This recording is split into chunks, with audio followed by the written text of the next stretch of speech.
To use the gestures on Xiaomi Smart Band 9 Pro, first you need to swipe up your finger like this. Then navigate to the settings in the app section, scroll down and enter quick gestures. Make sure they are activated, and then there's two different gestures that you can perform and adjust different actions for both of them.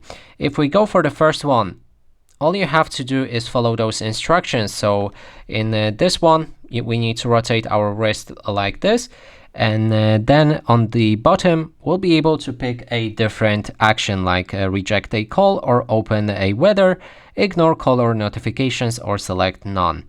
Now we can move to the other one, which is shake wrist, and then you can do the same thing, so adjust any actions. And for this one you need to do something like this, so wave your hand or entire hand like that, and it should perform that specific gesture.